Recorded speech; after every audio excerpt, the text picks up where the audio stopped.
Today on the Blockchain Report, Bitcoin sitting around 111K, and it might be because Michael Saylor's strategy is knocking on the door of the S&P 500. Apparently, betting your company on Bitcoin now counts as growth strategy. Bitcoin's dominance slipped to 55%, sending altcoin traders into full flipping fan fiction mode.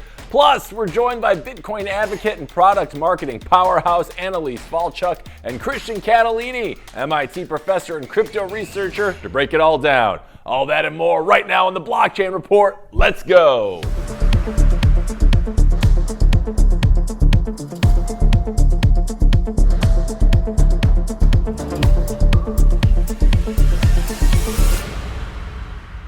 Good morning, my digital desperados, and happy Friday. Welcome back to another ride on the Blockchain Report. I'm Hank Hudson, coming to you live from San Francisco, California. Now, before we unpack today's parade of price charts, ETF inflows, and the timeless classic, how many times can Washington move the goalposts this week? Do yourself a favor and hit that like button harder than Ohtani hits a 3-0 pitch. And make sure you're following Roxom TV and yours truly at Hank at Roxom TV, because let's face it, your portfolio could use better company. Now, let's separate the hodlers from the hobbyists, the bulls from the bored apes, and see who's actually stacking victories in this morning's market rundown. Let's roll.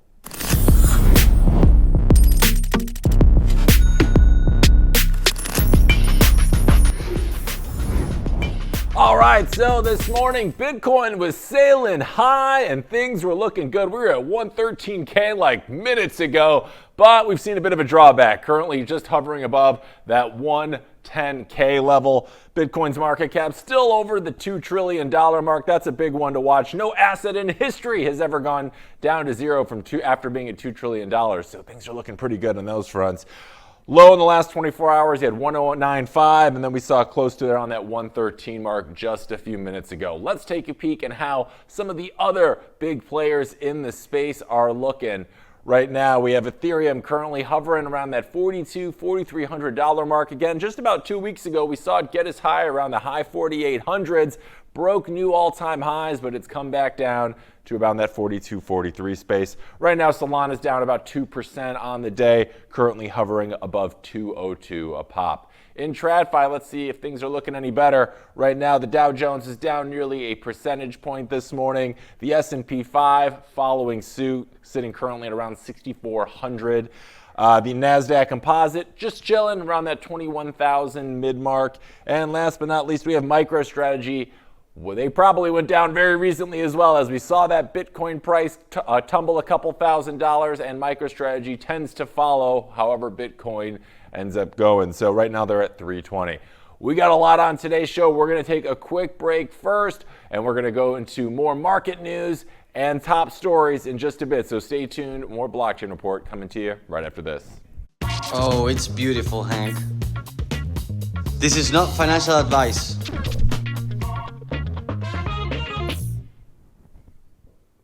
All right, welcome back. Now it's time for Chart Talk with our resident chart shark, Luca Pagano. Luca, how are you on this Friday? Thanks for joining us.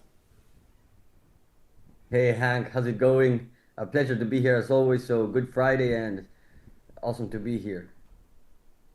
Yeah, the pleasure is all ours. Now, Luca, we've seen some interesting movements this morning. I woke up, the birds were chirping, the sun was shining, Bitcoin was back around 113K. I look at the charts minutes ago, now we're tumbling back down to 110. What's going on here? What are you seeing right now? Yeah, I mean, honestly, I felt the same way, Hank. I think they rigged us, you know. They played an awful game today with us. I think, honestly, the chart we planned on Monday here together, Hank, I think it's playing a very important role, to be honest, because I think it's as clear as crystal gets, you know, in terms of what we were expecting. Remember, just as a quick recap, you know, we have this strong level for those who didn't sync up with us on Monday. You know, we marked up this strong level on the mid $111,000, right? Where basically it marked our May all-time high. Then we had this beautiful pullback, second leg up.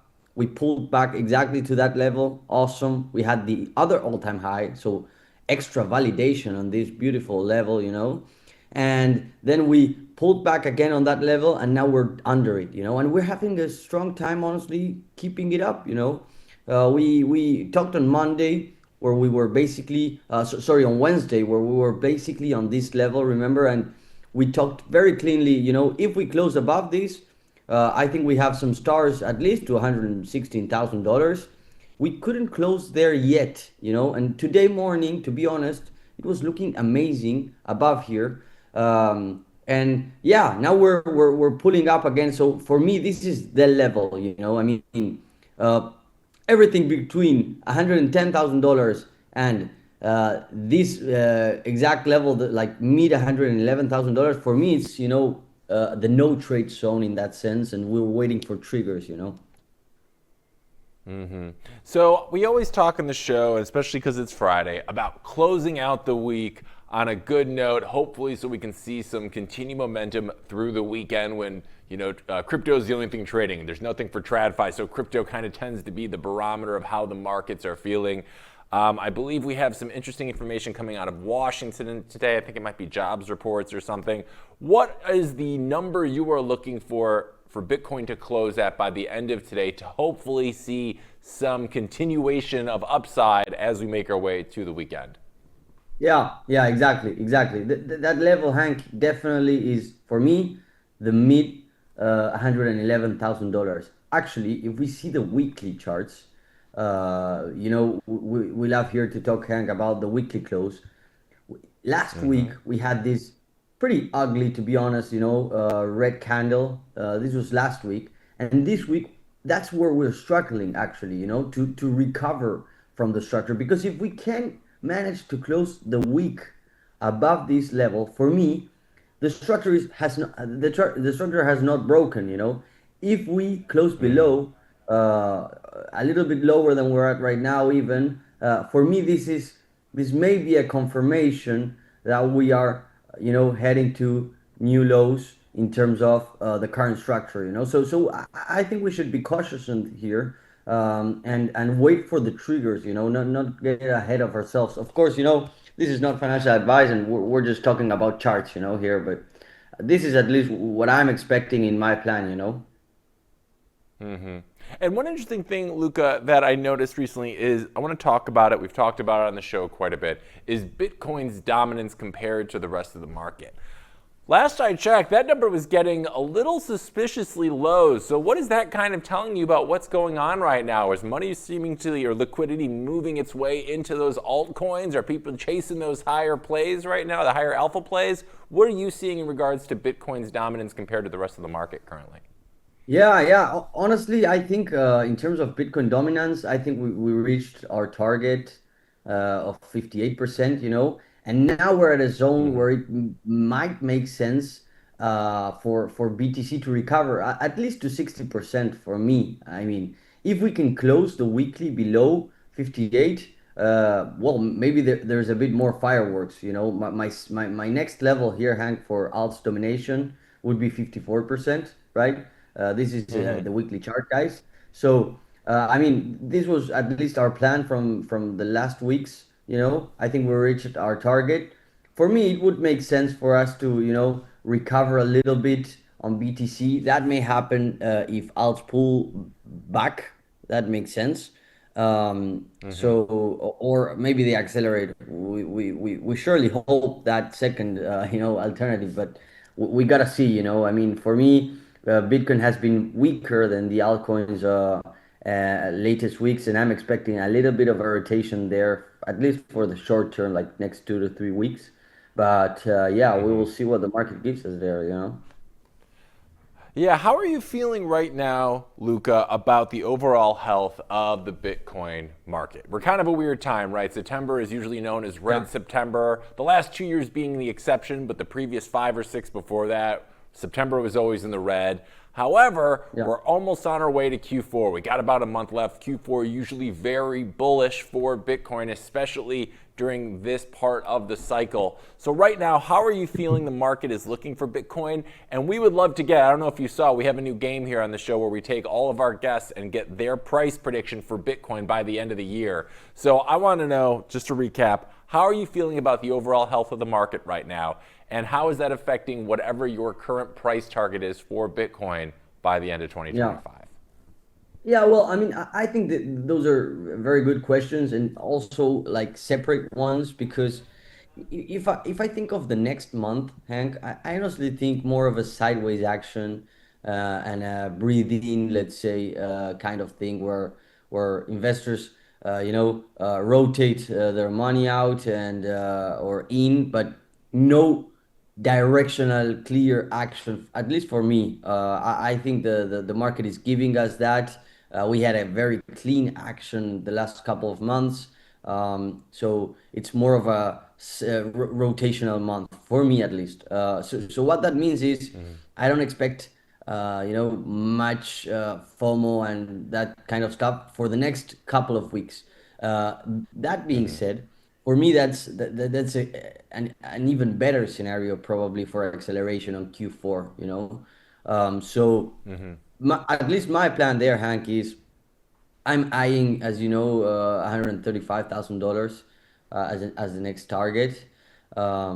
And if the market gives us more sideways action, more pullback action, well, I will be very focused on looking at the levels that, for me at least, make sense to accumulate. And I hope that we can analyze them together here. And of course, this is not financial advice, but I will just be spreading out my beats at least in terms of if the market gives this. Yeah, absolutely. Well, Luca, I got to say, we always appreciate having you, your time, expertise, and insights on the show. As always, I'm sure there's quite a few people out in our audience that are like, hey, this Luca guy seems to know his stuff. I want more of his chart analysis and expertise. So tell them, where can they find more of that on the interwebs? Yeah, I will be posting an analysis on the closure of the week, Hank, at look at Roxom and get that ball moving. So hope to see you guys there. Rock and roll. Well, have a nice weekend, Luca. Thanks for joining us, and we'll see you next week, Bye-bye. buddy. Thank you very much, Hank. Cheers. See you then. Thank you. All right, we're taking a quick break, but when we're back, we're going to have our first of our two special guests joining us on the program today and more of today's top news. So stay put. More blockchain report coming to you right after this. Security matters. Zappo Bank, the only way to bank your Bitcoin. Apply now at zappobank.com.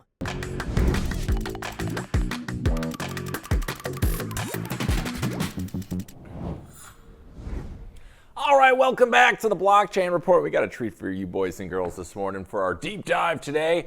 Our first guest is an absolute powerhouse whose career runs on equal parts hustle and vision. She's launched startups, onboarded thousands into Bitcoin, advised at the biggest conferences, and is even helping merge Bitcoin with the high-octane world of motorsports. From Venezuela to Miami to the global stage, she's proving that resilience and innovation can change the entire industry. Let's give a big Blockchain Report welcome to Annalise Falchuk, everybody. Annalise, welcome to the show, our audience, and we are super excited to have you. How are you this Friday? Thank you so much. That's a great introduction. I'm hyped. All right, that's what we're looking for. Love Good morning. Yes. Great. So, Annalise, we're super pumped to have you on the show today. And you have had a very interesting and unique background. So, you grew up in Venezuela during hyperinflation when the Bolivar turned into monopoly money. How much did living through that chaos push you toward Bitcoin as a real solution and not just a theory? Well, definitely growing up in Venezuela in hyperinflation was you either had two mindsets to build at that time. You either build resilience and become the person that has the most hope for the world to become better and do something good for the world wherever you go, or you stay and then you just accept the situation. So I guess my family, myself, we choose persevere, be in hope, and build a life that builds legacy. And that's why I'm working in Bitcoin. Amazing. And you've done a lot. I mean, a lot of entrepreneurial programs from Miami to the Holt Prize. Like, did any of those aha moments make you realize that Bitcoin wasn't just another startup gimmick, but like something that could actually change people's lives? Or what was that process like for you? Well, definitely, I found Bitcoin where when I was ready to jump into doing something that impacts for the world. I came from a background of studying on social entrepreneurship and studying big problems in the world that are happening, from the food supply chain to the economy and fashion industry. Those were my three main problems that I was passionate about. I tried solving a problem for the fashion industry by recycling polyester materials, garments, hosting swap party clothing for people to just swap party. So we prevent them to go to landfills. That was my first model for like, I want to save the world. My second one was on the food industry. I was like, I want to help as many restaurants as possible to, recycle their food by selling them online. And so we increase their sales and they don't have to also like garbage of these food. And we help that aspect of the food supply chain. And that was one of my businesses in Miami. And then I jumped into Bitcoin. I was like, okay, hold on. If I want to achieve financial freedom for myself and for my generation, this is the way. Like Bitcoin is the right technology for me to be an entrepreneur, for work for this industry and build something meaningful and impactful that will last a long time. I understood we were very early at the moment, but I would say I validate the market when I launch a payment processor in Miami. And hey, people didn't know much about what Bitcoin was, but they were open to learn it. And that was, for me, as like, okay, this is the beginning and this is where we are. And that was 4 years ago. And look where we are today. That's right. Yeah. And what was the beginning like for you? How did you actually get introduced into what Bitcoin was? Was it a friend of a friend? Did you see a TikTok video? Like, what was your introduction to the space like? Well, to Bitcoin as an investment through my mom, because she would invest using Coinbase and she will literally sit down at dinner and say, oh, look, I invested in this the other day and it went up and it went up with my Bitcoin, it went up this. And she will be like, I'm doing investments. I'm like, and then I see my mom talking to my brother-in-law about the Bitcoin going up. And I'm like, okay, I need to be part of this conversation. And literally just right in that moment, I was hosting events for my clients that I was helping in the restaurant industry in Miami. And that's where I got introduced to the Bitcoin industry, is when I met the CEO of iBets. And he came from El Salvador and they were like, we're ready to launch a payment processor to the Miami market. Can you help us? And I was like, their perfect fit profile to launch this platform, because I have all these connections with restaurants in Miami. And they were like, you are perfect. And you already know Bitcoin because you're from Venezuela. And we discussed Bitcoin. I'm like, oh yeah, my mom invested. And they were like, listen, we will teach you, we will educate you. If you want to jump into the like more deepness of Bitcoin, we'll give you books. We will make sure that you secure your Bitcoin if you invest on it. Like, working on a company and in the space got me involved in like, just more than the Bitcoin investment. And I understood there's an industry, there's a space, there's opportunity for building like solutions too. And that's where I first got introduced to a full scope of everything Bitcoin. Yeah, that's amazing. And that seems kind of like the perfect marriage at the perfect time. You got on the Bitcoin train right as it was starting to chug along there. And what was it about Bitcoin that to you was just so undeniable that you were like, you know what, I need to make sure I'm making this part of my future?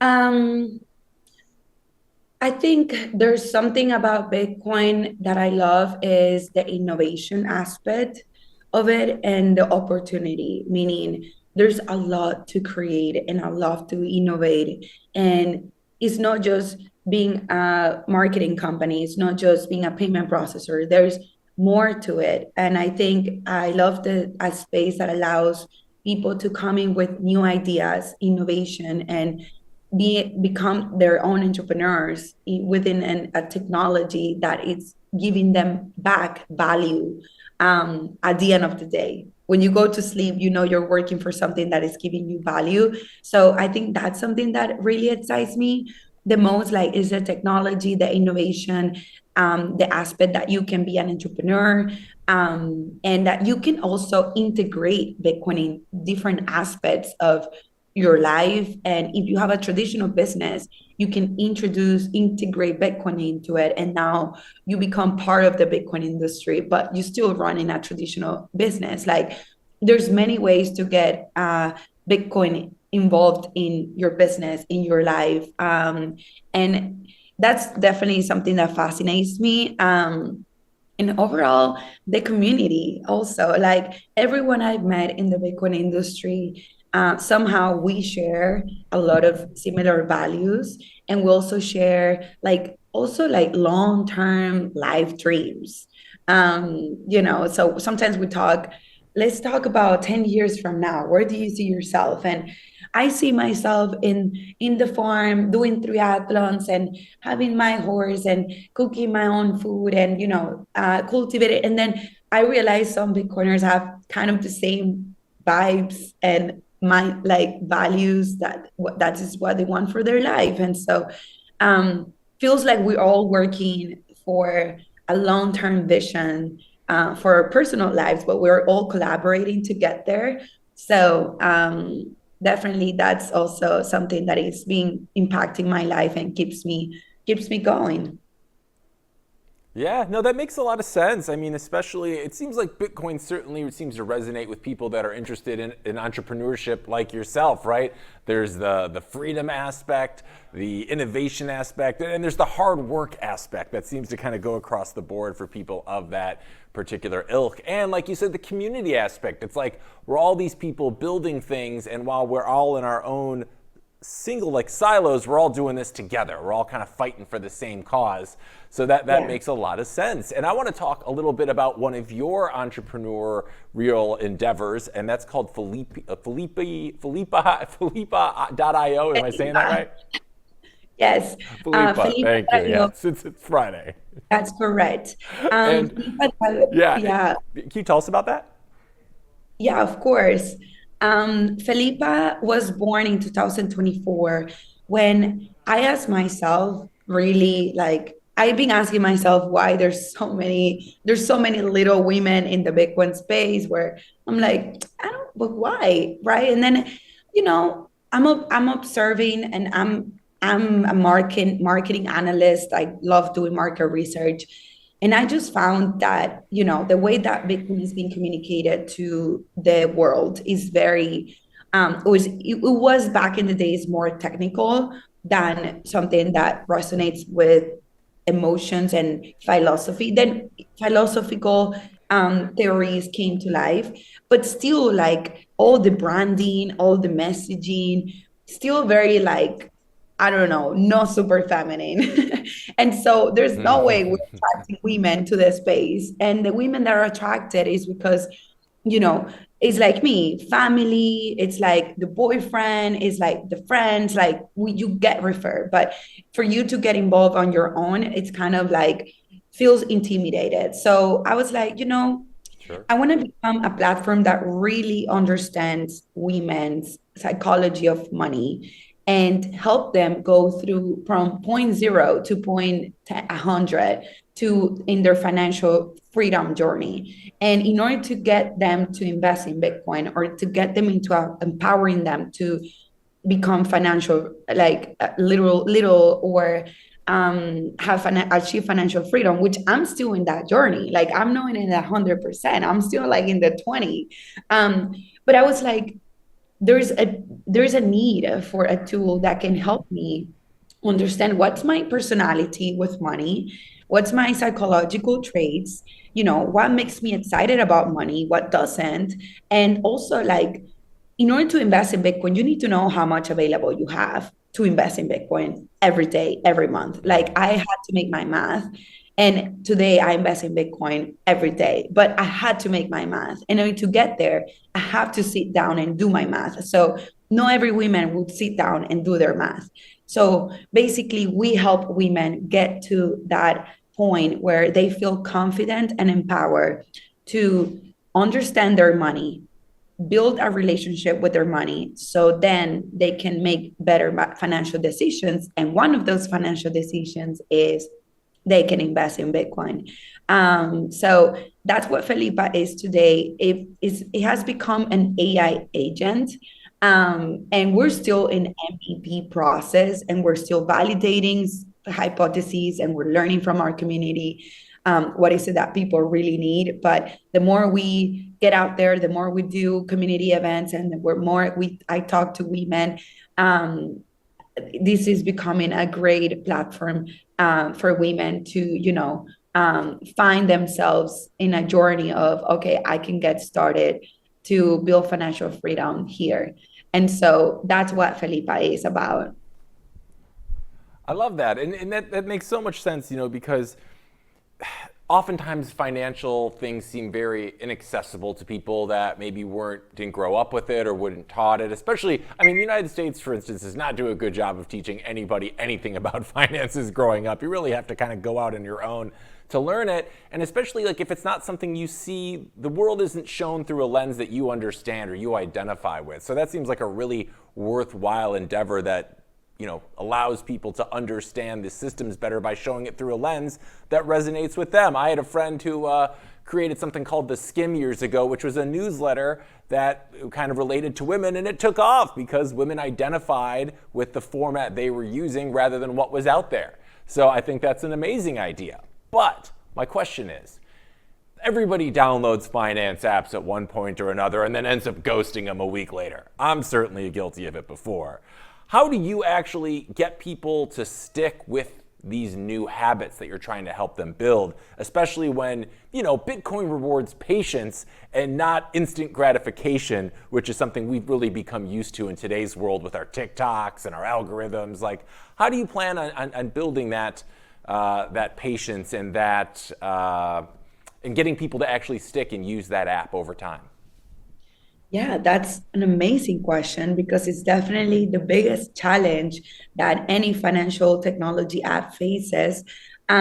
So in our case, we are building nudges of psychological things that helps people feel empowered and create happiness. Let's say, right?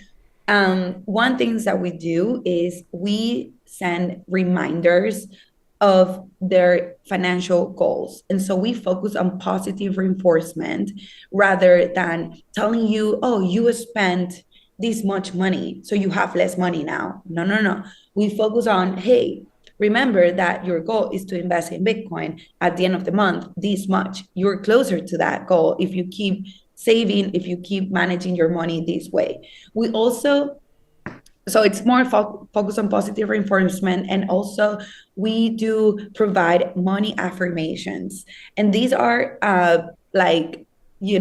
reminders that what you nourish your mind about, it becomes your reality. So if you wake up and you tell the universe, I'm going to be invested in Bitcoin by the end of the month and I'm closer to this goal, that's an affirmation. And believe it or not, that affects your psychological life. And then it becomes something that then you start acting on it. So we're basically helping people become aware of their thoughts and giving them a solution for what they should be thinking, or what are those beliefs that they should be reminding themselves. So then by consequence, their actions are going to align with it at the end of the day. So that is something that we have identified that's helpful for our users. And then of course, that's where we're sticking with it right now. The more we learn, the more we're open to evolve and find solutions that stick to people as well. Something that is coming up soon is we're definitely helping people invest in Bitcoin. So having affiliates, we're having affiliates programs where we can recommend to any app of their preferences. So if they love Cash App, like I do, if they love Gemini, if they love like whichever they prefer, that's where we take them into that journey. So it's not, they don't feel alone doing this. They feel like they have an accountable partner that is helping them going through the process, and that changed the game. Yeah, that sounds like it. I really love your approach to human psychology and how this relates to people's finances and Bitcoin, because Bitcoin is such an interesting experiment in human psychology in and of itself, right? The way the market moves, sentiment. How did you come up with this idea? Because it sounds really unique to include this human psychology element into the Felipa.io platform. Well, it was a personal frustration I had with myself. Really, the story is I wanted to invest more in Bitcoin and I needed to know how much I needed more accurately. So I went through a process of financial tools, budgeting tools, financial advisor, and it took a long time to get organized and to get clarity on everything. And I was like, this is such a long process, and I'm doing it because I'm motivated for the outcome, right? But however, this could be something that I will bounce quickly if I was not as motivated as I am. But I'm like, I wonder who else around me has done this before, as going through the same frustration I'm going through. And talking to all my girlfriends in Miami, that's where I found there was an opportunity to build something like this, because all my girlfriends were, oh yeah, the last time I tracked my finances was probably a year ago, and I haven't done it because it's frustrating. The systems are not working for me. They're all like focusing on the negative side of things, how much I spend. They're not positive reinforcement. They don't teach me really what to do after. Like, yeah, I spend this much, but what happened after? And many things I just listen, I just listen. I'm like, okay, there is an issue and current existing solutions.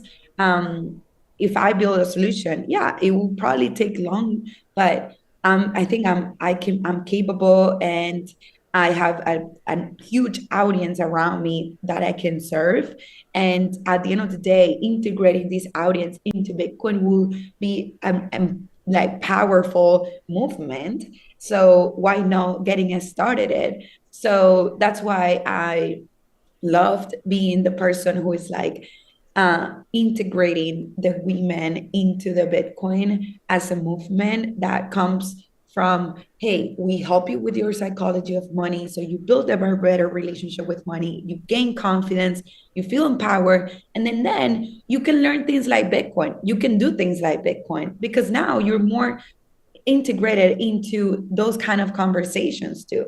So it's more about, I just sit down with a room of girls and nobody talks much about money as when I sit down in a room of guys. And I've been in both. And that's where I found the opportunity. That's amazing. And speaking of money, you raised, I believe it was $50,000 in seed money for Felipa, right?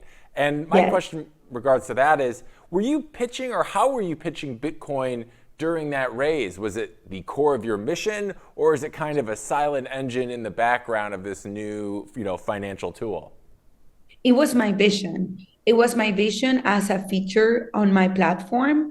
As of today, we operate as like, we provide the education aspect of it, and we provide the guidance to onboard people into platforms that it's not us. I don't see us being the platform who, people can go and buy Bitcoin. We see us the platform that we direct people to a marketplace of all Bitcoin platforms that they can go and select which one they want to be part of. Because the platforms that already exist are amazing. Like, I don't want to reinvent, or I don't want to become another Cash App or another Gemini. I think I'd rather working with Cash App and Gemini to collaborate and bring them more users that at the end of the day, they are going to offer them the best service to invest in Bitcoin. So I can be focused on my side of things, where it's like more helping them overcome that chasm of building a better relationship with their money, so then they can invest in Bitcoin. Very cool. Well, it seems like it's going pretty well. I think I read that you've onboarded more than 3,000 people into Bitcoin. So I always like to know, as someone who has orange-pilled so many, do you have like a favorite conversion story, like a moment where you saw someone go from this is a scam to this is actually freedom? Well, yes, many. Back in 2022, when I started onboarding restaurants in Miami into Bitcoin, many of them were hesitant. Many of them were like, but I'm accepting Bitcoin, but where is this Bitcoin going, right? Many questions because they didn't know where these Bitcoin were gonna go. But we, of course, had a plan for them. We were saying, your Bitcoin is going to go to this account, and from this account, it gets deposited to your Bitcoin address.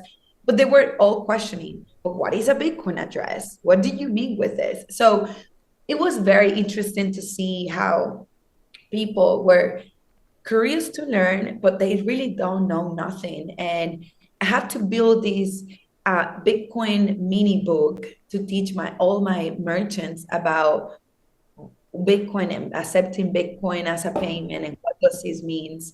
But yeah, my funny story is like, these people started seeing me as like their Bitcoin advisor, and like people would grab my number, and anything that they had questions about Bitcoin, I started receiving people calling me, and this is like, oh, this is my iBets client, but then now they're calling me to ask me about their Bitcoin address, that they receive a message, a random anything, they will be like calling me. I'm like, whoa, like this is funny. Like I was like, now I'm their Bitcoin advisor. So definitely I had many stories, and also like people will be happy when they started accepting Bitcoin. The system will work good for them. They would see how easy it is to like transact Bitcoin, and then they would look at their wallet, they'd have it, and they were like, now I get it. So I learned that giving people the real experience with Bitcoin is what really is going to help them understand Bitcoin.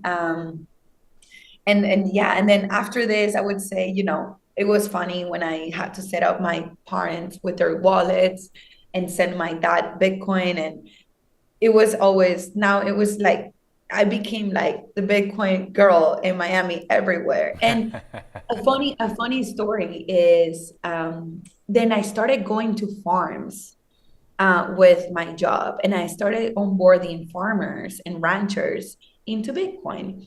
And I onboarded around 40 ranchers from Colorado, Georgia, Texas, San Diego, Nashville.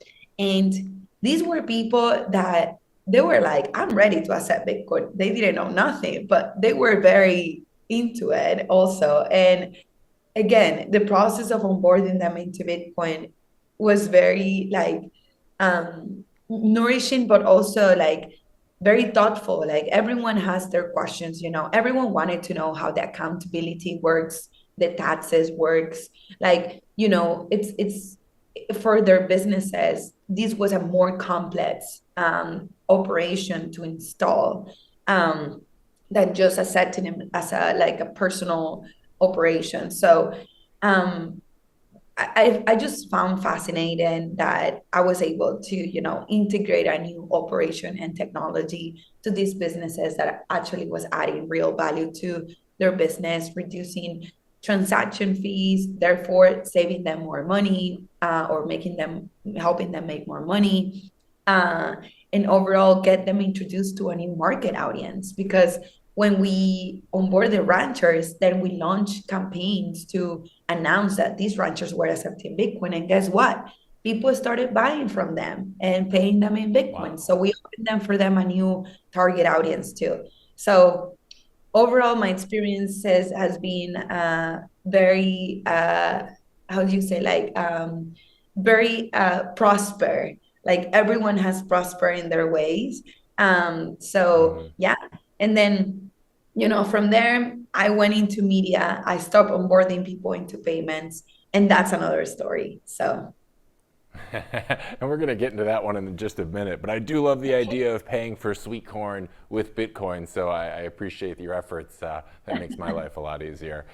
And so you brought all of these skills in learning how to onboard people onto Bitcoin. What do you think was the hardest part? Is it convincing people that they should consider Bitcoin, or is the actual onboarding process with like how they go about doing it, setting up a wallet? Was that a bigger challenge for like a lot of these farmers? Or because it sounds like they were pretty open to the idea right at the jump, they just needed someone to kind of hold their hand along the way. Is that accurate?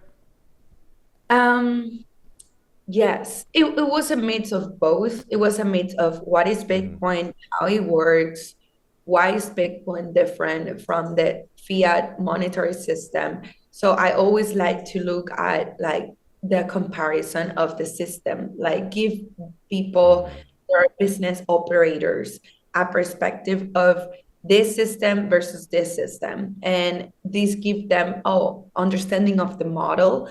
And then now it's like, okay, and now accepting Bitcoin as a payment, what are my benefits? So it's like a traditional payment processor versus a Bitcoin payment processors. What are the differences? How each of them work, and educate them in that technology was key for their onboarding process. And then I teach them how it will work, the process of accepting Bitcoin, getting paid, securing your Bitcoin, and anything else and then how on the customer side of things, what do they need to get to pay you in Bitcoin? What are they doing to pay you in Bitcoin? So it was definitely a full onboarding process with education, coming up from monetary system to payment processing system, and then how it works. We were talking about you. You recently joined the Roxom team. You're bringing all of your insight, expertise, and experience to orange pilling the world through media and marketing endeavors. Tell us a little bit about that. What are you doing? What are you hoping to achieve here? We want to learn more. Yes. Well, first of all, I'm so pumped to be part of the Roxom TV team. It's an amazing company culture. You guys are doing an amazing job. Well, we're all doing. I love to create, and I love to be part of the best media for Bitcoin. And on my role, I'm basically, overseeing everything that right now it's happening in Roxom in terms of content and also in terms of industry. And my goal is to help our social medias become top number one and in the Bitcoin industry. And I'm here to win. So it comes from different ways and angles that we need to come out and say and get there. But one thing I would say is that we create amazing content, and everyone knows about Roxom TV. So I know that getting there, it's gonna be just a matter of persistent. We already have the team, the dream team. We already have the content. We already have the connections, and everyone is having eyes on us. So I'm very excited to get us to be top one on these channels on Instagram and TikTok specifically. And of course, like integrating and innovating, right? We want to integrate new ideas. We want to create collaborations with people out there. We want them to look at Roxom TV as their platform that they can come and create with us too.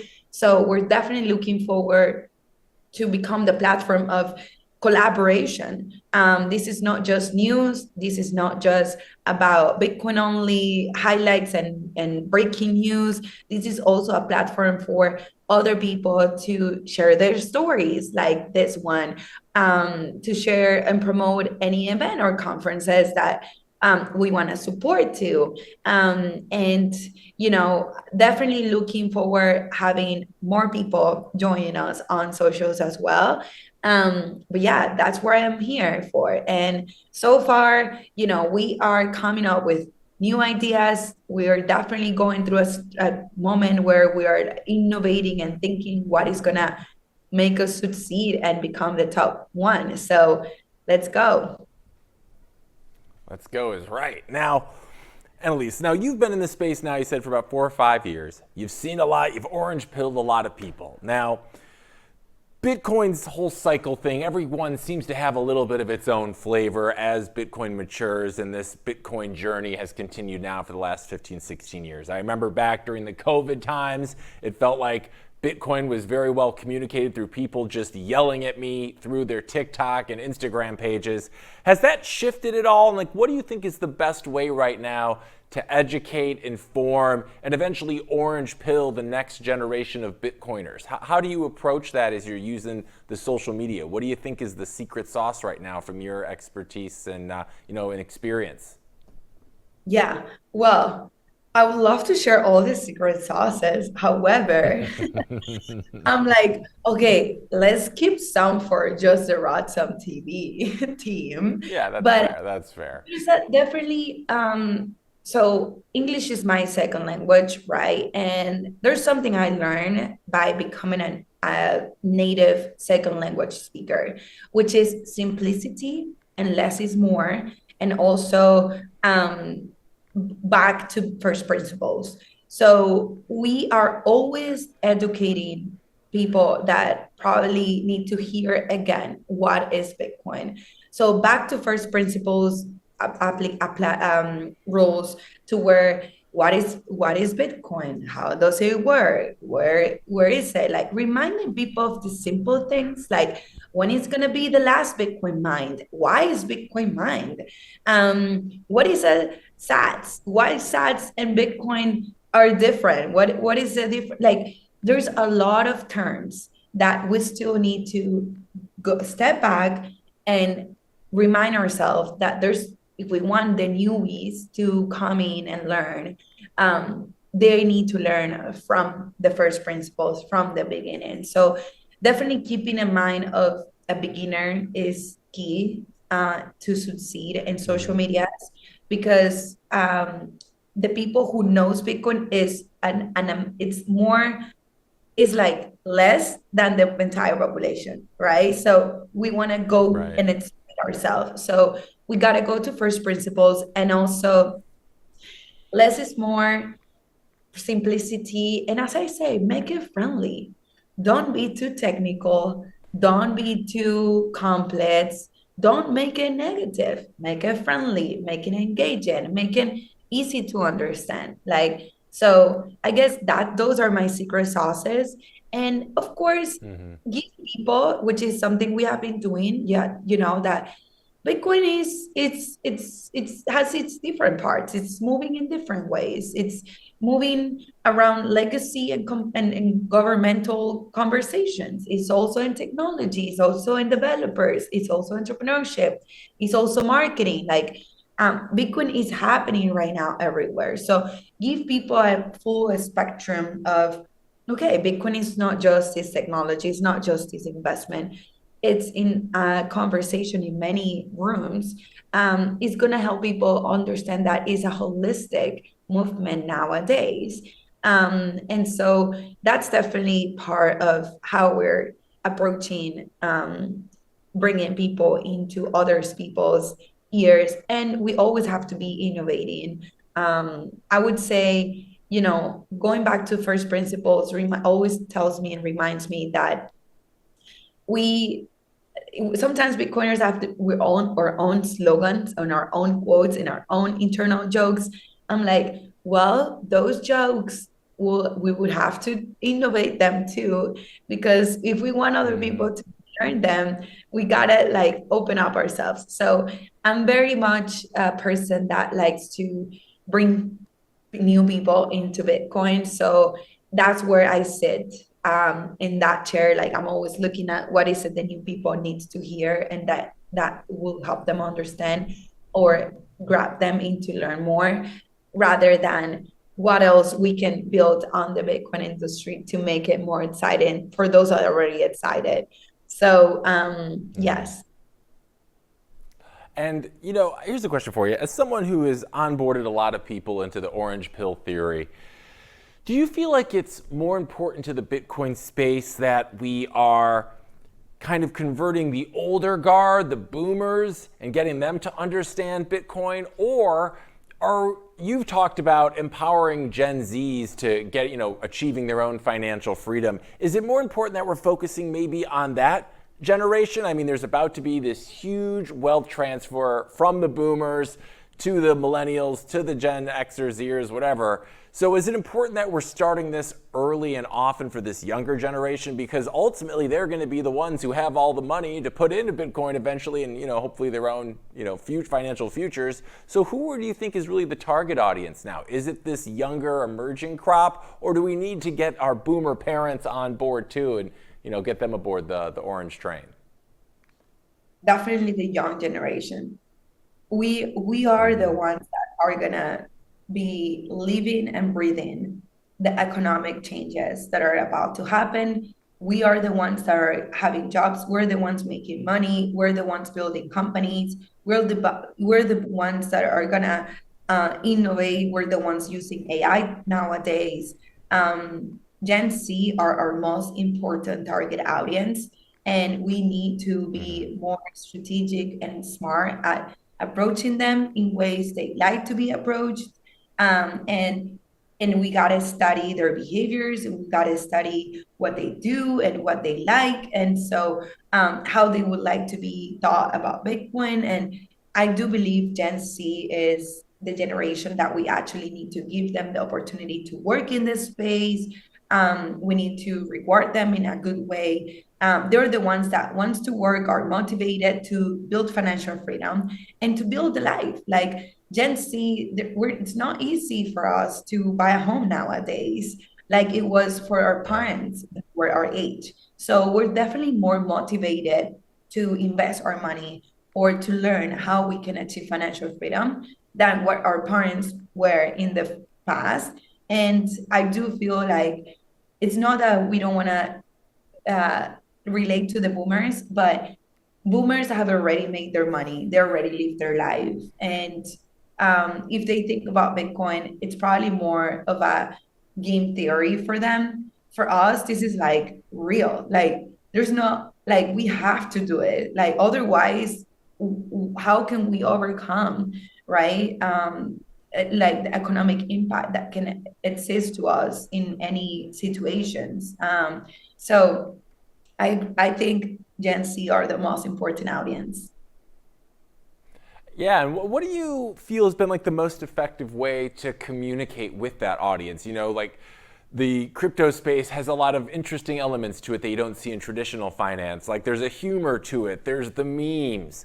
Do you find that Gen Z responds better to speaking to them like that? They like the funny memes, or is it better to communicate how important Bitcoin is if they ever want to, I don't know, own a home, for instance? Do you kind of have to instill fear in them, or is it about communicating with them on that level where they're actually paying attention, like through memes and whatnot? I think we have to bring Bitcoin as like, hey, like this is gonna be part of your life as cash and money has been part of life of many people, and right? Like, it's like we gotta create more analogies to like what is Bitcoin and what was another technology 10 years ago that started like Bitcoin and became the today's of the day, right? Like I think using analogies of what is Bitcoin in other scenarios, it's helpful. I also think that we gotta do more like math and expose those math calculations to people. Like, hey, if you invest in Bitcoin, this $25 every day is $750 a month. Just think about it. You're putting $750 a month for your Bitcoin account, which you can consider that your savings account, in which it had a probability to go to earn a yield reward of this much, because in history, Bitcoin has grew to this. So imagine your Bitcoin today in 10 years from now, it could be even more than a yield account, right? So I think relating with people with like let's do the math. Let's see what can Bitcoin do for you if you start now. And Gen Z, we are in the 19 to 25 years old, or to 26 years old. We're in the perfect age to get started on building that wealth for ourselves in 10 years from now. So I think, and then because in 10 years from now, when you're 20, that's when you think about buying a house, when you get to 30s. So maybe Bitcoin gives you that opportunity. So I think it's also like now, sharing the narrative that Bitcoin can help that vehicle for Gen Z to achieve their life goals, and creating those analogies and providing that calculation. It's helpful. It's helpful. I do it for myself. I do it for my friends, and I can see change completely, the way they see Bitcoin.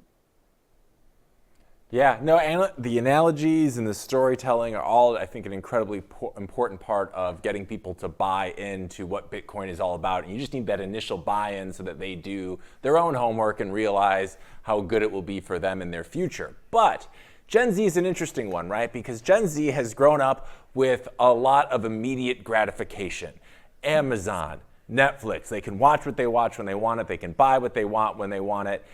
And Bitcoin is something that kind of requires patience and rewards patience. So how do you communicate that to a generation that's used to getting everything right when they want it? Like how do you say, hey, this thing will reward you, but it takes time, when they're so used to getting everything they want on their own time? How do you communicate that to them? Yeah, and I would say that's our biggest challenge. I face it myself, so I relate to every other Gen Z listening out there. That yes, it's so easy to have $100 in your bank account or 1,000 and spend it right in one set in 20 minutes online. And also, we live in this world that is marketing for us all the time, and we're trying to build lifestyles for ourselves that we think it can happen from one day to the other. And yeah, it's definitely the biggest challenge is overcoming the instant gratification, to long-term mindset and build resilience and patience. What have worked for me, and this is something I would share, is investing in Bitcoin tiny amounts every day consistently.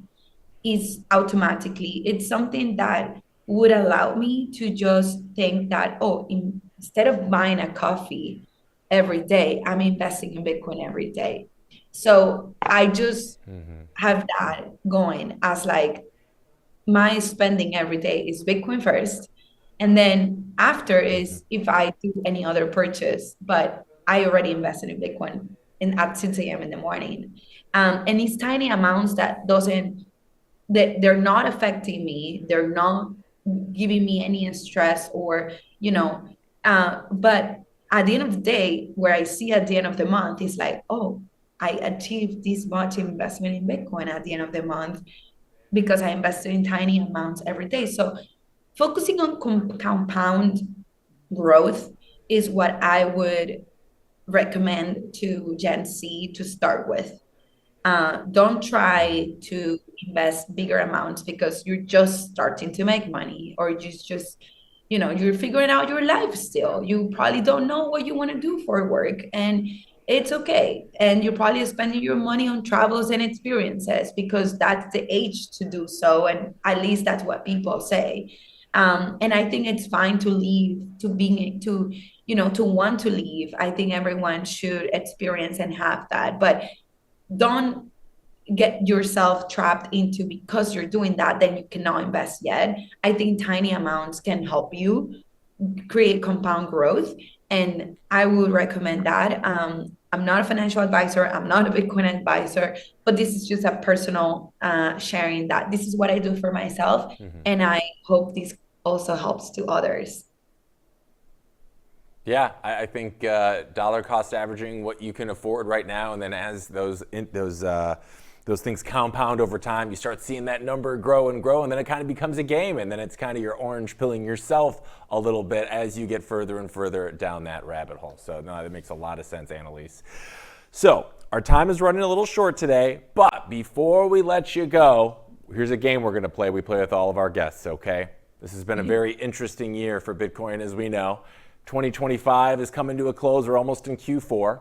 We're taking all of our guests and we are having them give us their price prediction for Bitcoin by the end of 2025, and the winner is getting a Patagonia jacket sent to them. So tell me, what do you think? Based on where we are right now, I think it's around 110. Give me your Price is Right figure. Where do you think Bitcoin's going to be at the end of this year? I think Bitcoin is going to be at 210.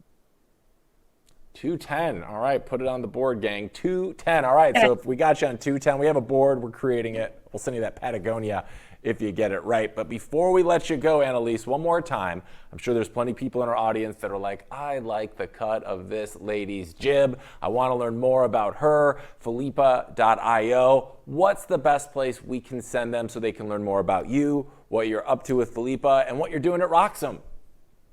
Well, definitely my Twitter, it's a great place to connect with me. Anything Bitcoin related, what my jobs in Bitcoin, my projects, my initiatives, work that I get to collaborate with other teams. I share there, I post there. My LinkedIn is also a great source of connection and tracking my progress with all my projects. I like posting there. So those two are my main. And then, check out Roxom TV on Instagram and TikTok and let me know what you like, what you don't like, because that's me behind the scenes. So definitely that's another socials that I would like you to check it out. And if you text Roxom TV, it's me replying in the back. All right, no bots here. It's Annalise in the flesh texting you back. You heard it here first, gang. Well, Annalise, thank you so much for joining us today. It was an absolute pleasure getting to chat with you, learn about your background and all the amazing tools and skills you're bringing to the team. We're super pumped to have you, and we hope to have you back on the show sometime soon. Thanks for joining us. Thank you. All right, have a nice weekend. Thanks. All right, we're taking a break, but when we're back, though, we have our second amazing guest of the day. You might know him. His name is Christian Catalini from Lightspark. We're going to be talking to him when we're back after this.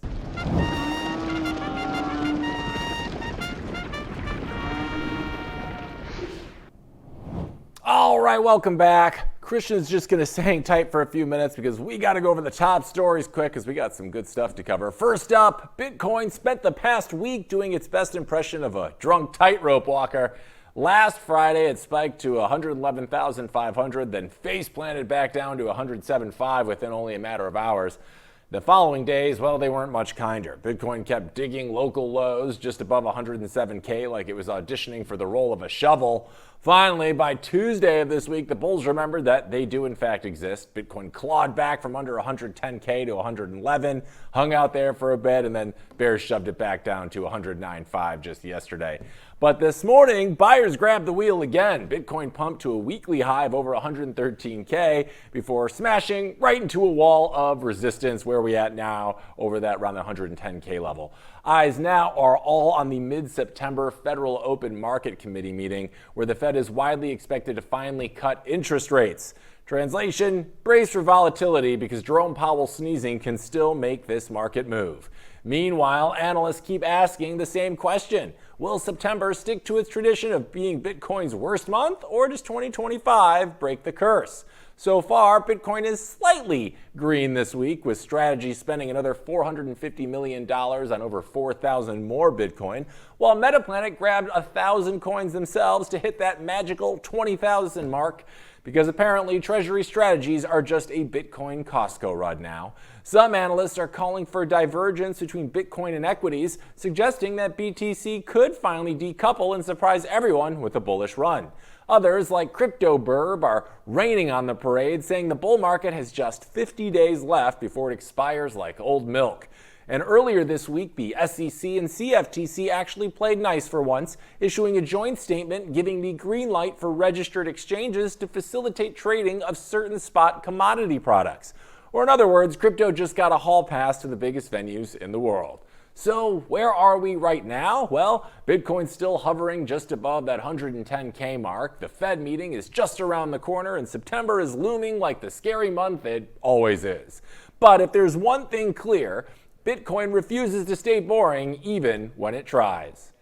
And Michael Saylor's strategy is trying to, there he is, hey bud, is trying to sneak into America's most exclusive country club, the S&P 500. Analysts say there's a 91% chance that it happens. That's about as close to a sure thing as Saylor being spotted buying more Bitcoin whenever he finds a spare $450 million in his couch cushions. On paper, strategy looks like it belongs. It's trading several million shares a day, it's rocking a $92 billion market cap, and it's pulled in $5.3 billion in profits over the past 4 quarters. Oh, and it happens to be sitting on just over 636,000 Bitcoin. That's not corporate treasury management, that's hoarding with a mission. It already made it into the NASDAQ 100, but the S&P 5 is where Wall Street anoints you as part of the furniture. But there's one small catch. The committee that decides who gets in doesn't actually have to care about numbers. They get to take a holistic view, which is finance speak for we'll make it up as we go. The official checklist says a $22.7 billion market cap minimum, 250,000 shares a month in trading volume, positive GAAP profits, and a liquidity ratio above 0.75. Strategy clears all those, but the committee still has to vote on it. Now, if strategy does get in, it's huge, okay? I mean, passive index funds would be forced to gobble up $16 billion in stock. That's $16 billion in inflows that don't dilute shareholders one bit, all while pumping billions of indirect capital toward a company welded to Bitcoin's hip. It would be the TradFi equivalent of admitting Bitcoin won the culture war. And remember, Coinbase is already in the index. Jack Dorsey's block made the cut back in July. Both were big hints that crypto is no longer the weird kid at the back of the cafeteria. But the NASDAQ isn't making this easy. They launched a big scrutiny campaign against digital asset treasury firms. In plain English, that means we don't like you and we're going to find a reason to prove it. Strategy stock tanked short term but recovered because apparently Bitcoin maximalism is harder to kill than cockroaches. So will Saylor's grand experiment get the golden ticket into the S&P 500? Hard to say, but if it does, it'll be a milestone that forces trillions in TradFi capital to finally admit Bitcoin isn't a side hustle anymore, it's the main course. And the month of September, as we mentioned briefly, is historically Bitcoin's worst month. The charts say it goes, I know, come on September, get it together. The charts say it's minus 3.33% on average, and from 2017 to 2022, 6 Septembers in a row ended in the red. That's not a trend, some might call that tradition. But this September might actually break the curse. Why? Because the amount of Bitcoin sitting on exchanges has collapsed to a 6-year low. Or in other words, there's nothing left to sell. And if demand shows up, we could be looking at a classic bullish supply shock. Meanwhile, Bitcoin's still down 2% this past week, showing some weakness. Some analysts even call it a classic stock market top. Timothy Peterson says we're looking at a September range of 97 to 113K, which isn't bad if you like your crashes served at 6 figures. But other analysts say September is always where Bitcoin bottoms in post-halving years. Benjamin Cohen points out that after September, Bitcoin usually rips into a Q4 cycle peak. Crypto Nova chimed in too, saying this time it could actually very well play out again. So bearish short term, bullish long term. Classic Bitcoin. Rand, another analyst, posted charts showing exchange supply hitting multi-year lows and selling pressure drying up. Kate Bergman called it a bullish supply shock. Rand added that sentiment is flipping from negative to positive as we speak. The Fed could be the wild card here. With rate cuts expected in under 2 weeks, monetary policy might be the trigger that turns September into a fake out before October's usual fireworks. Analyst Marty Party also circled September 6th as the date to watch, that is tomorrow, claiming market makers love to cook on the 6th. Because nothing says reliable analysis like astrology for day traders. So is September going to be another red candle graveyard or the setup for Bitcoin's next leg higher? I don't know. Either way, the supply on exchanges is drying up fast. And when the world's scarcest asset gets even scarcer, bad Septembers start looking more like bargain sales. And Bitcoin's dominance of the total crypto market cap has slipped to 55%. That's down 7% from its cycle peak. And that drop has altcoin fans dusting off their flippening memes and convincing themselves that this is finally their time to shine. Because nothing says, we're back, baby, like investors ditching hard money for dog coins and VC unlocks. The 700 basis point slide is the classic setup. Bitcoin cools off a little and traders start rolling dice on higher risk, higher reward altcoins, which historically ends about as well as giving your cousin a line of credit at the blackjack table. September is also bringing token unlocks and hard fork drama for coins like Ondo, CFX, and IMX. Or in other words, insiders are about to dump on retail, but don't worry, they'll call it liquidity. Whether those coins pump or crater depends on whether the community actually buys or just tweets about it before rage-quitting Telegram. Meanwhile, Ethereum and Solana are flashing early signs of renewed interest. ETH has already been outperforming Bitcoin over the past month, and with BTC dominance slipping, traders are salivating at the thought of rotation into alternatives. Solana, of course, is back to being the high beta sidekick, basically Robin to Ethereum's Batman, but with fewer uptime guarantees. The big question, according to the block, is whether altcoins will see actual spot market demand or if it's just another round of derivatives-driven hopium. Because leveraged longs don't pay the bills, they just fund the next liquidation cascade. Institutional capital is another wild card here. Treasuries and ETFs are still mostly Bitcoin's playground. If that money ever flows directly into altcoins, maybe we get a sustainable rally. Until then, altcoins are basically hoping to sneak scraps while Bitcoin eats the buffet. And here's the punchline. Despite dominance slipping, Bitcoin isn't dead. It's still bullish. Coin Codex says BTC is set to enter another rally by year's end, climbing to a new all-time high of 127K by December 2nd. That's a 14.8% pop from today's levels. So, yeah, altcoins may get their little moment in the sun, but history says it ends with them crying in the gutter while Bitcoin breaks another all-time high. We're taking a break, but when we're back, our exclusive interview with Christian Catalini from Lightspark. Stay tuned, all that and more on the Blockchain Report when we return.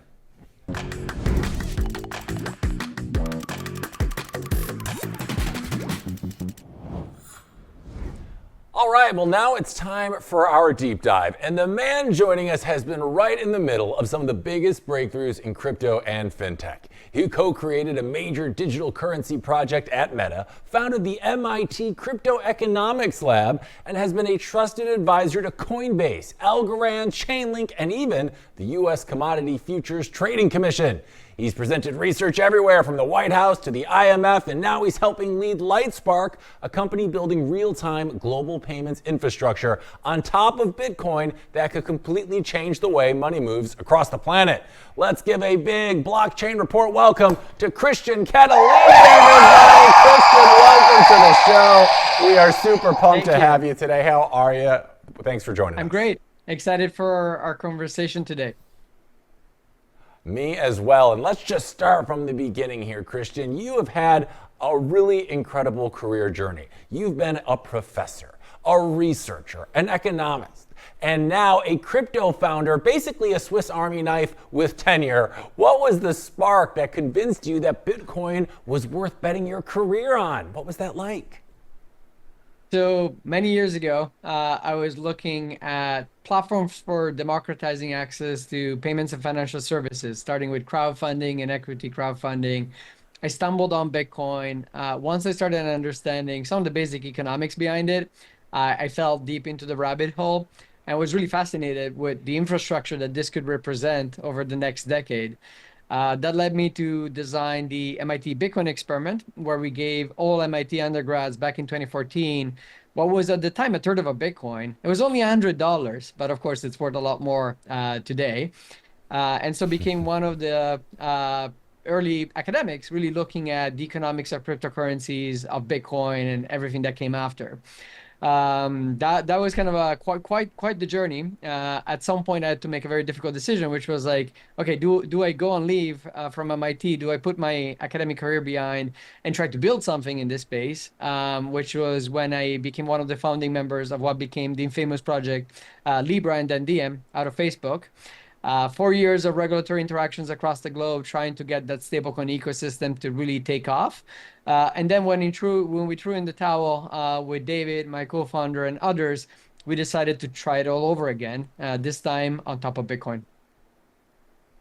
Amazing. And that brings us to your venture today, which of course is Lightspark. Now, the pitch is pretty simple. Money still moves like it's stuck in dial-up. What's the easiest way to explain the problem that you're fixing to someone who thinks Venmo already solved payments? Payments have improved substantially in individual countries. And in fact, in many developed countries, we don't even feel the pain point of it anymore. We have many ways to pay. We have all sort of rewards programs. But behind the scene, the infrastructure for payments has been the same for decades. It's clunky. It doesn't allow new startups and new players to really compete. And therefore, from an incumbent's perspective, it's a pretty good market.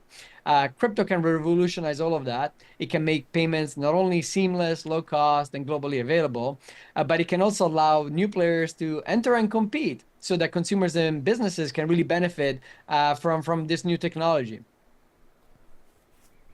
Yeah, and Christian, I was doing my due diligence on you before we had you on the show, and I saw that you talk about connecting people to the money grid. For the non-startup crowd in the audience, what is that in plain English, and why should we care about it? It's a truly open network for money movement. Why does truly open matter? We're seeing every day, even just yesterday with the announcement of Tempo and some of these new corp chains, more and more projects come in where fintechs, neobanks, or others, including established stablecoin issuers, are really trying to control the entire payment stack.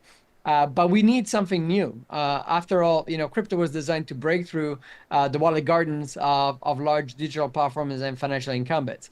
We need a solution that anyone can connect to and send and receive freely in a network that they can truly own. That network is Bitcoin, and that network needs to be available to everyone so that they can really benefit from this financial renaissance. Yeah, and most, or not most, but a lot of companies out there, crypto companies, will just invent their own chains, like they're just launching a new energy drink or something. You, however, chose to build on Bitcoin and Lightning. Why stick to the OG rails instead of, I don't know, making Christian coin or something? Well, we tried that, right? So with Libra, we had state-of-the-art technology.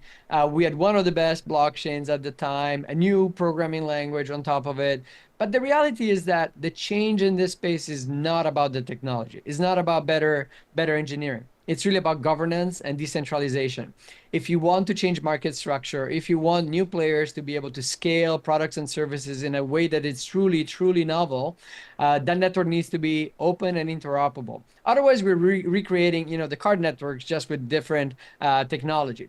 That led us back to Bitcoin, the digital asset, of course, with the longest history, with a track record of decentralization, and also global liquidity.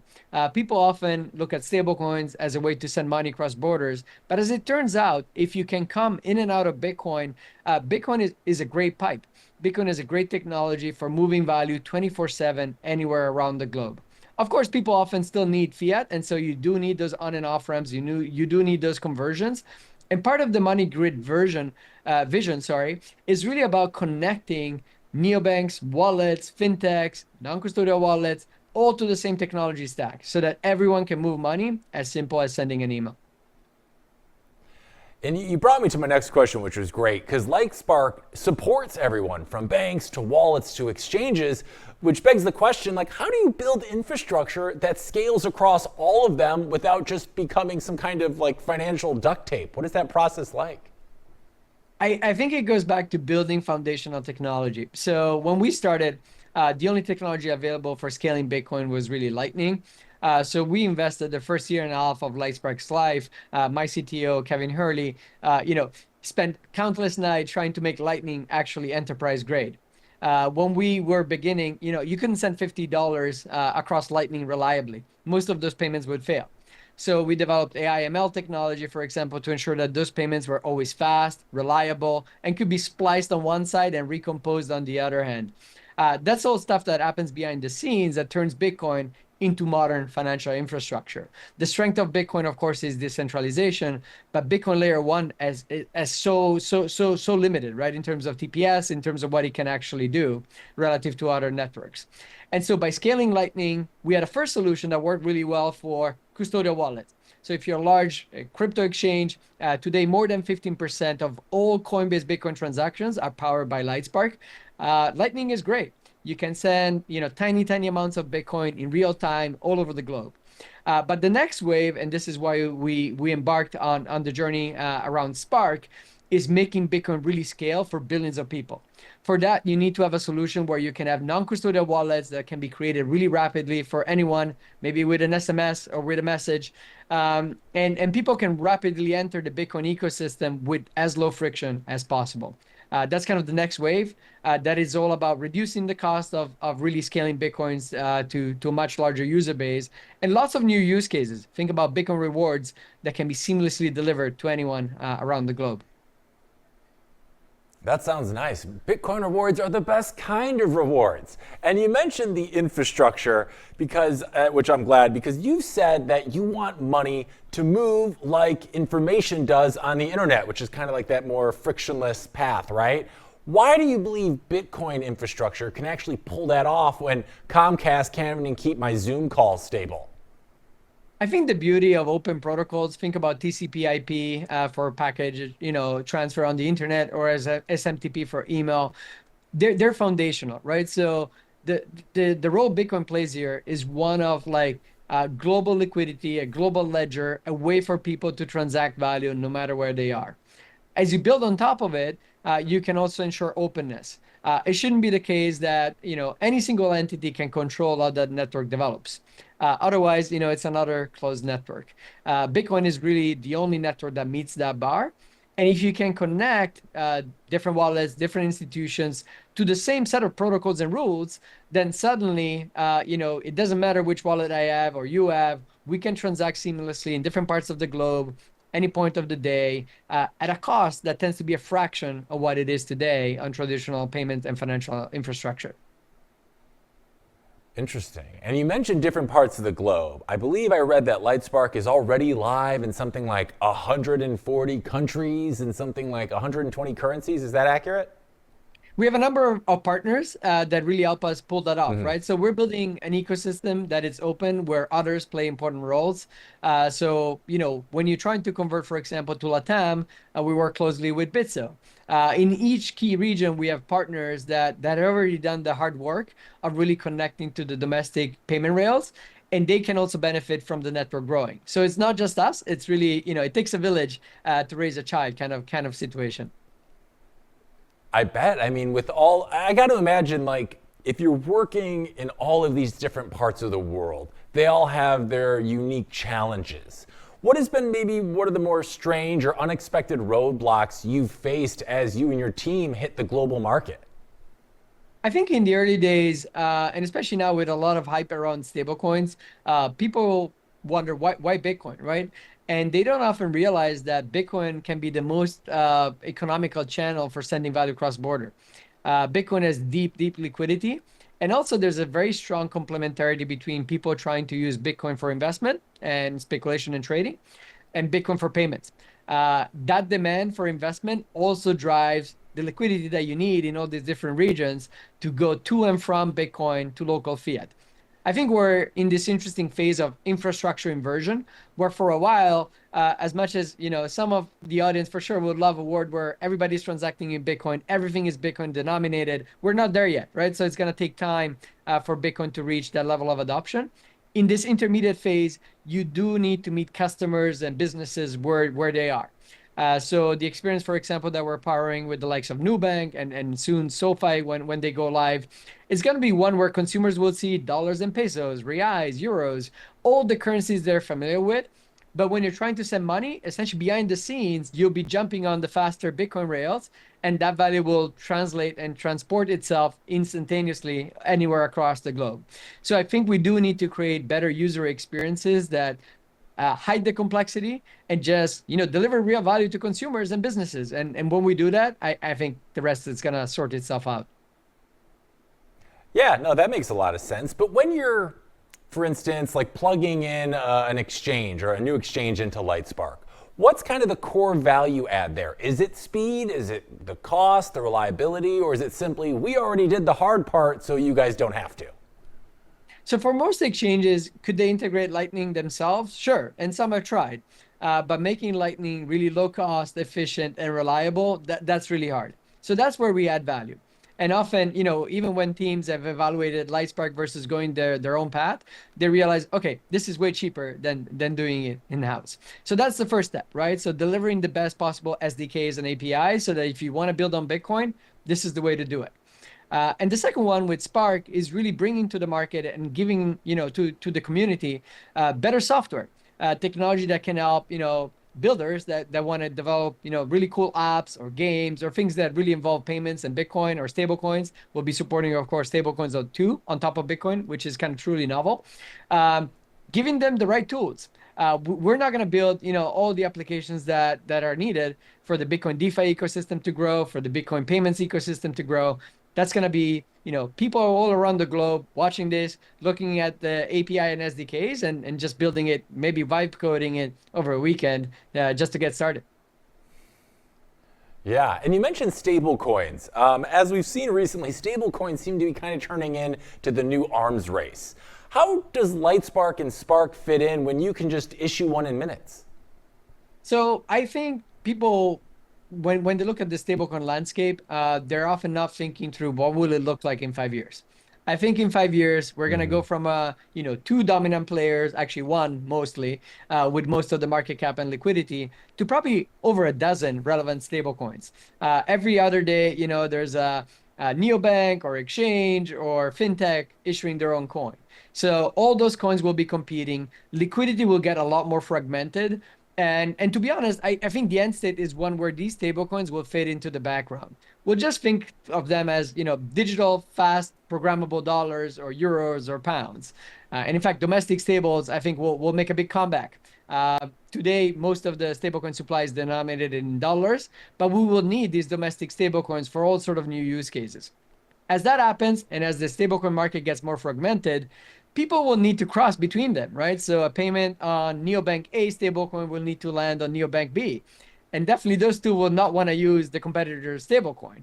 As you play that out, I mean, there's only one asset that has established track record, established global liquidity, established adoption by global financial institutions, and that asset is Bitcoin.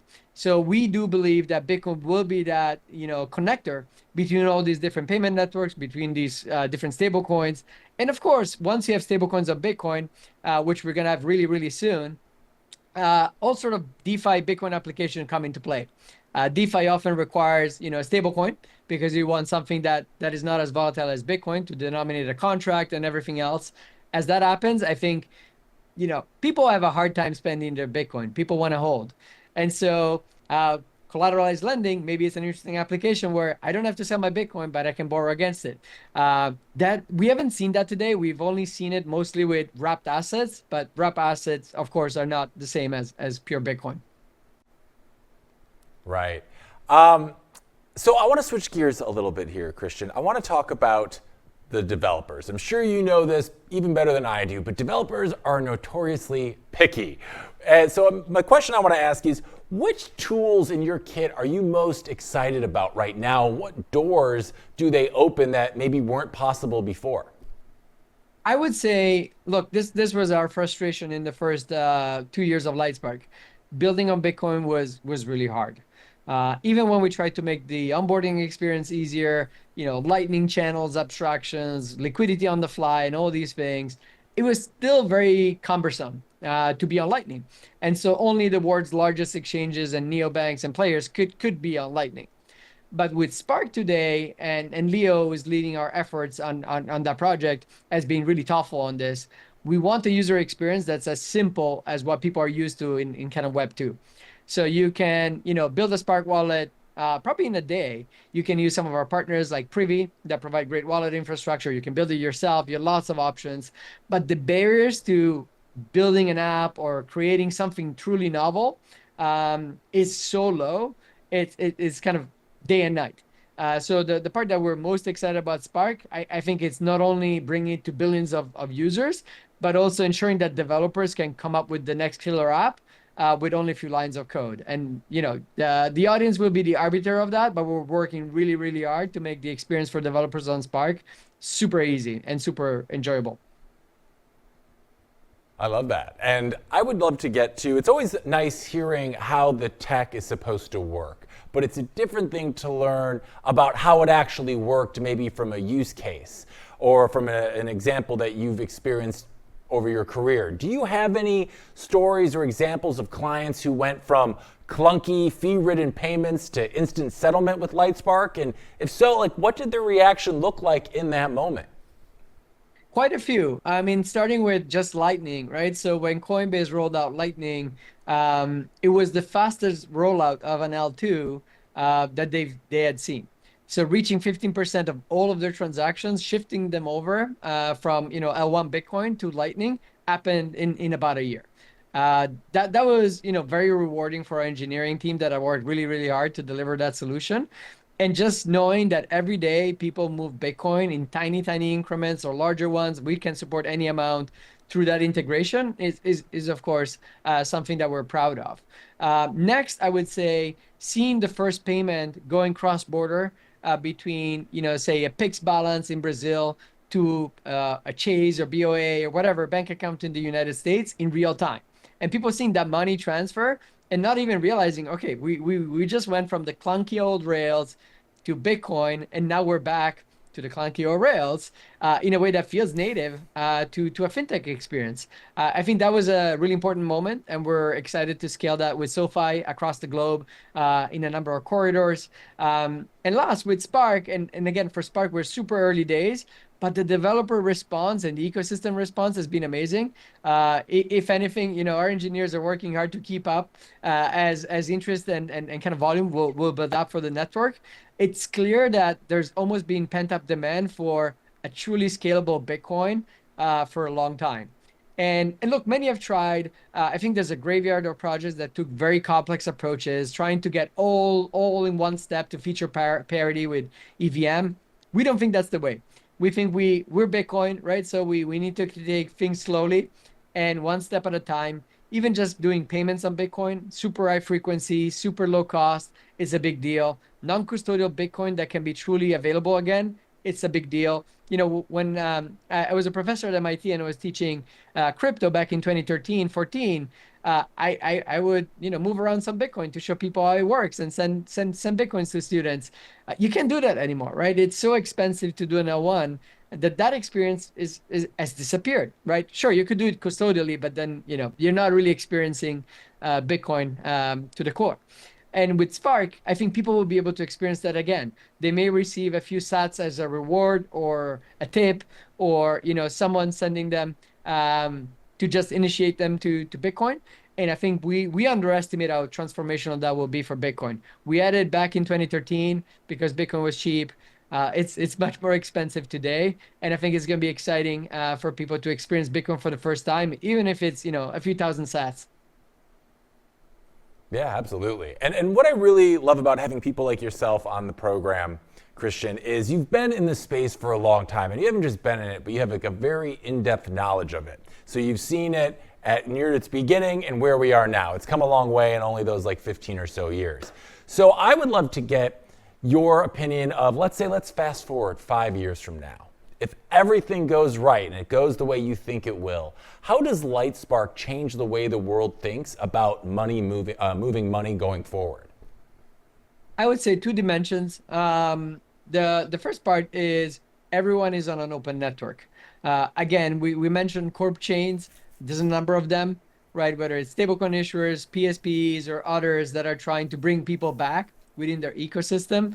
I would love for people to be on a truly open network, and that network, of course, being Bitcoin. That means that if you look around, you'll see the world's largest neobanks, the world's largest wallets, the world's largest even traditional financial institutions, all connected to the same piping, all connected to this true open internet for money movement. And second, I would hope that, because we've enabled developers to really build new amazing things, there's going to be probably at least one killer app that nobody had imagined before. Could be related to Bitcoin rewards, could be related to something else, maybe AI. But as we lower the friction for people to be creative, especially in a time where everybody can vibe code their first version, their MVP, and then maybe scale it up and get funded and become more professional, I do think the landscape and the kind of things that people will invent, it's going to be very different. And so I'm really excited to see what does the future look like, and hopefully Lightspark will play a key role in enabling it. Yeah, and when we look into the future, there's been, I'd say, kind of two camps, and then kind of a combination of the two. People are saying Bitcoin is the future of money. It'll be the next, peer-to-peer cash system, or it's more of akin to a store of value, like gold.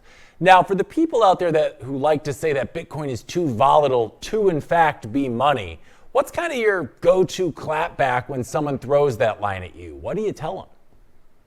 So the simple answer is that every medium of exchange started in some flavor as a store of value.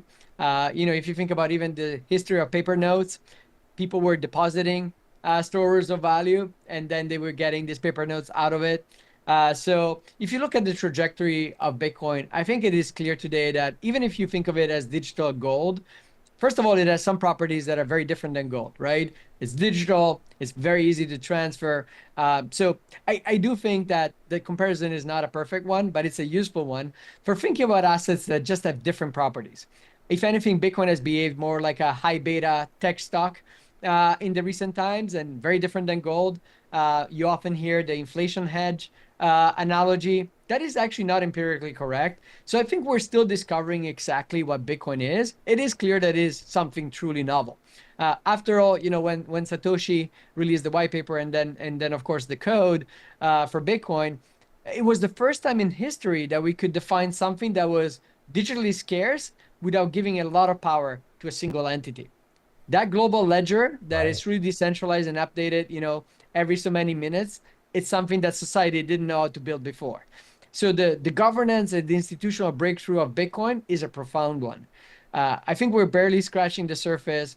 A lot of attention has been placed on Bitcoin, the asset, but I want to remind people, Bitcoin is also a network. The two are connected, right? So as Bitcoin, the asset, becomes more valuable, more people adopt it. We went from the cypherpunks to the early adopters to the MIT undergrads in 2014. Most of which, by the way, held on to their Bitcoin. I guess they knew that was the wise choice. To now financial institutions with the ETFs and sovereigns with the strategic reserve. So it is very clear that this is going to be playing an important role in the financial sector. It's going to be an important asset that people will discover the properties of over the next 10 years. But that's part one. Part two is that as everybody's endowed with some Bitcoin, maybe, again, a tiny sats over Spark, suddenly the use of Bitcoin as a medium of exchange and the use of the network for transferring value becomes really important. Today, if you're a neobank trying to move value, sure, you could go through a stable coin, but it turns out that Bitcoin is often cheaper, more liquid, and more available. So it becomes this massive connector between all these domestic payment system and domestic rails. I think as that role becomes more important, of course, the value of the asset is likely to go up. The network becomes a lot more sustainable, even from a security perspective. But long term, it becomes critical infrastructure for building things in the financial sector. I think that was Satoshi's vision, right? When you think about peer-to-peer cash, that was a big part of it. We haven't seen it yet. Hopefully, we can bring it to life over the next 10 years. Absolutely. Boy, your answer to that question is so much better than mine. I need to get better at that. All right, so Christian, we're running out of time here. Before we let you go, though, we play a fun game with all of our guests on this show. And here's the game. By the end of 2025, everybody's eagerly waiting to see what Bitcoin's price will end up. There's crazy predictions. People are saying 130. Some people are saying 500,000 to $1 million. Our game is, I want you just to give me an exact number of what you think Bitcoin's price will be at the end of 2025. It's not financial advice. This is all fun and games. And we have our list of all the people who've been on the show that have done the same. And whoever wins at the end, we're sending a Roxom Patagonia to at the end of the year. So what do you think? And all of your insights and wisdom in the space, what are you expecting the Bitcoin price to be by the end of 2025? So because of the tariffs and all the macro turmoil at the moment, I would say 157,021 cents. The 21 is mostly, tribute to Bitcoin. 157,021 cents. Awesome. We're putting you on the board. And then next time we have you on the show, we'll let you know if you win. I'm hoping I get to send you that Patagonia. But I do have to say, Christian, thank you so much for your time today. It's been an absolute pleasure to get someone with your insight and expertise in the space and learn more about where you think the world is heading with Bitcoin. It's really been amazing, and we really appreciate you spending time with us today. Likewise, you had some really intriguing and thoughtful questions, so it was really fun. Well, we appreciate it. We hope to see you again really soon. Christian, I hope you have a great rest of your weekend, and we will hopefully see you soon, buddy. Thank you. Thank you. Cheers. All right, we'll be right back with more Blockchain Report right after this, so stay tuned.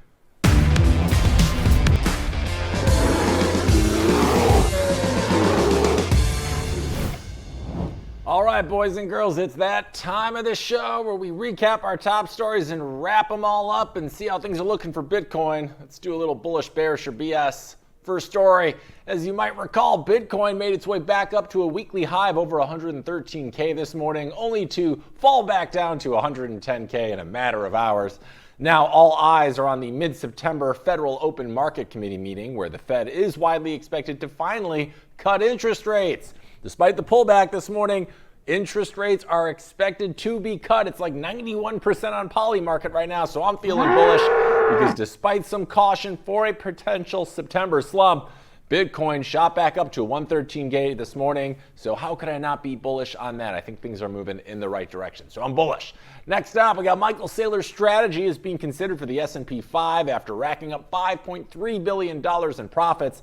The only hurdle left is whether the index committee feels comfortable letting a Bitcoin maximalist into the club. I'm feeling bullish about this. I think that strategy is going to get in, and if they do, passive index funds will be forced to buy $16 billion in stock, funneling indirect capital into Bitcoin's orbit, baby. So I am bullish. Great start. 2 bullish, 0 bearish, 0 BS, 1 to go. Last but not least, Bitcoin's market dominance has dropped 7% from its cycle peak, with altcoins like Ethereum and Solana getting fresh attention as traders rotate into higher risk plays. Don't love it. Calling bearish on this one, okay? Capital rotating away from Bitcoin into alts creates short-term sell pressure. History says these alt seasons usually end badly, but in the meantime, Bitcoin may stall before retesting new all-time highs. So to recap, today's final score is 2 bullish, 1 bearish, 0 BS, which means today is a bullish day and a great way to end our week here at the Blockchain Report, boys and girls. As always, thank you for tuning in for our episode today and each day here on Roxom TV. And make sure, if you haven't already, to like, follow, and subscribe to Roxom TV and yours truly at Hank at Roxom TV on your favorite doom-scrolling platform of choice. And I will see you all next week for more crypto chaos and Bitcoin bedlam. Until then, enjoy your weekend and hodl on!